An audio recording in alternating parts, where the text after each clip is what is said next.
کیا غلام نبی آزاد کا جو سٹیٹمنٹ آیا ہے اس کے بعد کہیں نہ کہیں لوگوں کے دل میں جو سوال اٹھ رہے ہیں وہ صحیح ہیں؟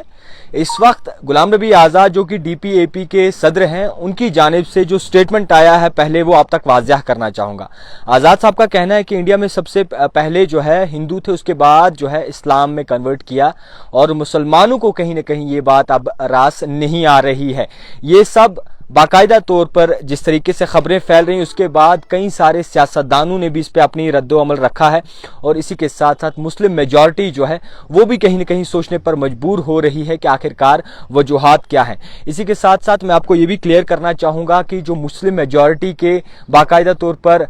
مولوی وغیرہ ہیں، ان کی جانب سے بھی جو ہے اس پہ رد و عمل رکھا جا رہا ہے، اور جس طریقے سے غلام نبی آزاد صاحب کا یہ سٹیٹمنٹ آیا ہے اس کے بعد کہیں نہ کہیں سیاست رخ بدل رہی ہے، اور کئی سارے دعویٰ کیا جا رہا ہے کہ کئی سارے لیڈران جو کہ آزاد صاحب کی پارٹی کے ساتھ جڑے ہوئے تھے ان کی جانب سے ریزائن بھی دیا گیا ہے۔ اب آپ کو بتا دوں کہ جس طریقے سے یہ پورا ماجرا بنا ہے، کیا آخرکار آزاد صاحب نے جو سٹیٹمنٹ دیا ہے یہ کس طریقے سے دیا ہے، اور آزاد صاحب کی پارٹی کا کہنا ہے کہ یہ سٹیٹمنٹ ایسا نہیں تھا بلکہ اس کو توڑ مروڑ کے جو ہے پیش کیا جا رہا ہے میڈیا کی جانب سے، اور ایسا ہرگز نہیں تھا، اس کو زیادہ ہائپ دی جا رہی ہے، اور اسی کے ساتھ ساتھ غلط الفاظ جو ہیں ان کے سامنے لائے جا رہے ہیں۔ میں آپ کو بتا دوں کہ آزاد صاحب کی پارٹی کے جو باقاعدہ طور پر لیڈرز ہیں ان کی جانب سے کئی ساری پارٹیوں پہ جو ہے ہلہ بولا گیا، اور چاہے نیشنل کانفرنس کی بات کریں، چاہے پی ڈی پی کی بات کریں، چاہے بی جے پی کی بات کریں، تو تمام کو جواب جو ہے وہ دیا گیا۔ مگر آپ کو میں یہ کلیئر کرنا چاہتا ہوں،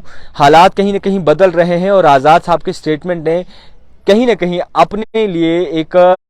راستہ کھوج لیا ہے، یہ لوگوں کا کہنا ہے، کیونکہ مسلمان جتنے بھی ہیں وہ ناراض ہو رہے ہیں۔ کچھ ایسے مسلمان ہیں جو ناراض ہو رہے ہیں، اور کچھ ایسے ہیں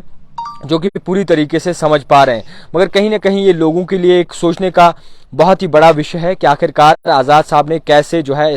اس طریقے سے سٹیٹمنٹ دیا ہے، اور کس طریقے سے کس بنیاد پر سٹیٹمنٹ دیا ہے۔ اب آپ کو کیا لگتا ہے کہ آزاد صاحب جو کہ غلام نبی آزاد ہیں ان کی جانب سے کس طریقے سے ایسا سٹیٹمنٹ دیا ہوگا،